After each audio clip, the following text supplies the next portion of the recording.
Straight of Hormuz का flash point बढ़ता जा रहा। स्ट्रेट ऑफ हॉर्मोस को लेके वहादी की धमकी आई है, स्ट्रेट ऑफ हॉर्मोस को लेके मुश्तबा की धमकी आई है, स्ट्रेट ऑफ हॉर्मोस को लेके आईआरजीसी के कई सारे कमांडरों की धमकी आई है। और स्ट्रेट ऑफ हॉर्मोस में सीधा सीधा कहा जा रहा है कि अब स्ट्रेट ऑफ हॉर्मोस को ईरान का टेरिटोरियल वाटर बनाना है, ये ईरान का पार्ट रहेगा और Iran will be controlling strait of Hormuz from here on. ये एक नया युद्ध का, एक नए वर्ल्ड ऑर्डर का नई वास्तविकता के तौर पे इसको पेश किया गया। The new world orders, new वास्तविकता is Iran will be controlling strait of Hormuz, और अगर आपको यहां से निकलना तो ईरान की मर्जी से निकलोगे और अमेरिका को यहां से खदेड़ दिया जाएगा। अमेरिका को यहां से खदेड़ दिया जाएगा, अमेरिका के शिप डूबेंगे और अमेरिका के शिप और उसके सिपाही समंदर के नीचे मिलेंगे। They will be killed. Direct warning to American navy, you will be killed, your soldiers will be killed.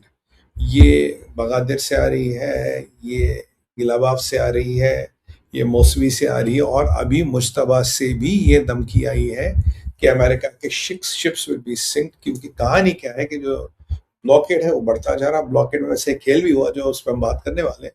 ये ब्लॉकेड बढ़ता जा रहा, ये फ्लैश पॉइंट बढ़ता जा रहा, और इस फ्लैश पॉइंट के होते हुए things are going to escalate to hell. Mojtaba is somewhere alive, कहीं से कहीं ना कहीं वो आज तीन धमकियां दे रहा है। उसने क्या क्या धमकी दी है, क्या क्या चीजें बोली, इसमें बात करेंगे। और एक ट्यूसडे स्ट्राइक की बात हो रही है। ये ऐसा माना जाता है कि आज है हमारा बृहस्पतिवार, यानी कि 2 दिन पहले ट्यूसडे नाइट को एक स्ट्राइक ऑथराइज की थी पेंटागन ने, एक स्ट्राइक ऑथराइज की थी पीट हेग्सेथ ने। इस स्ट्राइक से आईआरजीसी के सारे बड़े इंस्टॉलेशंस और ईरान के सारे बड़े इंस्टॉलेशंस को, इंफ्रास्ट्रक्चर को टेक आउट करना था, उसको खत्म करना था। एंड मिनट पे ये स्ट्राइक, लास्ट मिनट पे, before jets could literally fly, उसको टेक ऑफ किया डोनाल्ड ट्रंप ने। अब ये क्यों किया, किसके कहने पे किया, क्या ये स्ट्राइक फिर होगी या ये कभी नहीं होगी या कब होने वाली, ये सब अटकलें लगाई जा रही है। बट ये स्ट्राइक हुई थी और इसको लास्ट सेकंड पे कॉल ऑफ किया गया था। ये बात बिल्कुल सही है। दिमित्री मेडोव कह रहे हैं कि भाई देखो मेरी बात सुनो, न्यूक्लियर होलोकास्ट की तरफ वर्ल्ड जा रहा है, अनडिजायरेबल होगा, बट अगर जरूरत पड़ी तो world is fast heading towards that. और ये राफेल ग्रोसी के बाप, जो बॉस है, नॉट बाप, राफेल ग्रोसी का जो बॉस है आईए का, उसने भी कहा था world is near a nuclear eclipse more than anywhere any time what I have seen. और यहां से अमेरिका की युद्ध की तैयारी पूरी है। अमेरिका ने मंगाया है डिप्लॉय करने को डार्क ईगल। ये डार्क ईगल क्या है? डार्क ईगल अमेरिका का हाइपरसोनिक मिसाइल है जिसकी रेंज करीब करीब 2500 से 3000 किलोमीटर है। यह अचूक वेपन है और इसको ईरान और ईरान के स्ट्रेटेजिक एसेट्स के अगेंस्ट यूज किया जाएगा। जहां तक शायद अभी अमेरिका की रेंज नहीं है, या जहां जाना अमेरिकन के लिए खतरा है, जहां जाना अमेरिकन के लिए ज्यादा वाइबल नहीं है, इसके लिए डार्क ईगल को मंगाया गया है। और इसको सेटकॉम ने इजाजत मांगी है कि साहब हम इसको डिप्लॉय करेंगे बैटलफील्ड में और ईरान के खिलाफ यूज करेंगे। एम्यूनिशन ऑल टाइम हाई आ रहा है। डील का खेल खत्म हो गया। डील का कहीं नामो निशान नहीं है। There is no trace of deal. Deal होगी नहीं होगी किसी को नहीं पता। डील के बारे में कोई जानकारी नहीं है। कोई प्रपोजल भी नहीं आ रहा। पाकिस्तानियों ने भी झूठ बोला प्रपोजल आ रहा। वैसे पाकिस्तानी भी कह रहे थे 48 घंटे में प्रपोजल आएगा, उसमें से भी 24 घंटे गए, कोई प्रपोजल नहीं आया। सारा खेल, सारा मसला फटता जा रहा है और कहानी एस्केलेट से एस्केलेट हो रही है।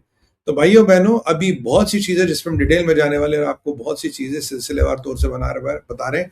पर मेरी टीम कह रही है लाइक नहीं आ रहा, जरा लाइक का बैनर लगाओ भाई, ऐसे बात नहीं बनेगी। लाइक का बैनर लगाओ यार, लाइक का बैनर लगाओ टीम। लाइक तो आनी चाहिए, लाइक जरूर है आना, ऐसे बात नहीं बनेगी भाइयों। लाइक तो बिल्कुल आने हैं। धन्यवाद। अब मुझे लगता है लाइक आ जाएंगे।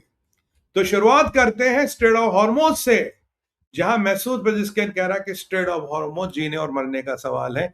ईरान स्ट्रेट ऑफ हॉर्मोज पे कॉम्प्रोमाइज नहीं करेगा। ईरान स्ट्रेट ऑफ हॉर्मोज कभी नहीं छोड़ेगा। ये वो कह रहे हैं, हम स्ट्रेट ऑफ हॉर्मोज पे बने रहेंगे, जो आपको करना है करिए। मुस्तफा का मैसेज आया है कि भाई strait of Hormuz non negotiable है। हमारा न्यूक्लियर और हमारे missiles are like the boundary of Iran which is non negotiable. अगर आप न्यूक्लियर पे नेगोशिएशन सोचते हो, अगर आप मिसाइल्स पे नंबर, रेंज इत्यादि जो भी आप सोचते हो मिस्टर अमेरिका, वो अनथिंकेबल है। हम किसी पे कॉम्प्रोमाइज करने को तैयार नहीं है। ये मुस्तफा खामेनी कह रहे हैं। और आगे का कहानी सुनिए। मुस्तफा कह रहे हैं कि हम यूएस के एक्सप्लॉइटेशन के सामने झुकेगा नहीं ईरान।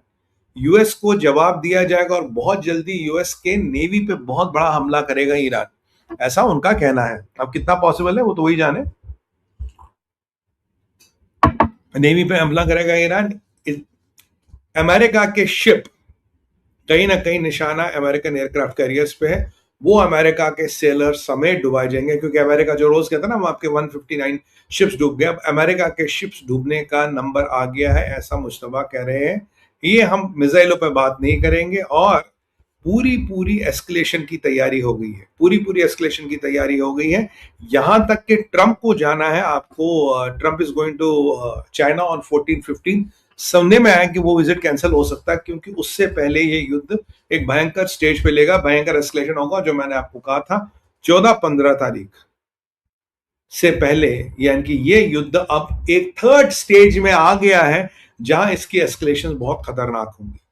तो उस थर्ड स्टेज का युद्ध जहां एस्केलेशन खतरनाक होगी, क्योंकि ईरान आखिरी ऑलरेडी कह चुका है कि आखिरी लड़ाई है। यूरोप के भी तेवर पूरे गर्म हैं, और जब मैक्रोन और केयर स्टार्मर को कहते हैं भाई तुमने स्ट्रेट ऑफ हॉर्मोज खोल दिया, दोनों दुबक रहे हैं।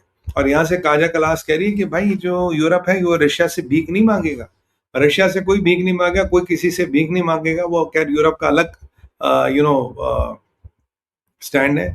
ये गिलाबाफ कह रहा है कि अमेरिका को अपने सेनानियों को गुड बाय कहना चाहिए, अमेरिका को अपने सेनानियों को गुड बाय कहना चाहिए। पता नहीं कितने बचेंगे कितने मरेंगे, देखिए कुछ तो इनके पास है, या प्रोपेगेंडा की पराकाष्ठा, या इनके पास कोई ऐसी चीज है जिसको लेके ये डरा रहे, जिसको लेके ये बता रहे कि भाई अब मामला आस पार का है।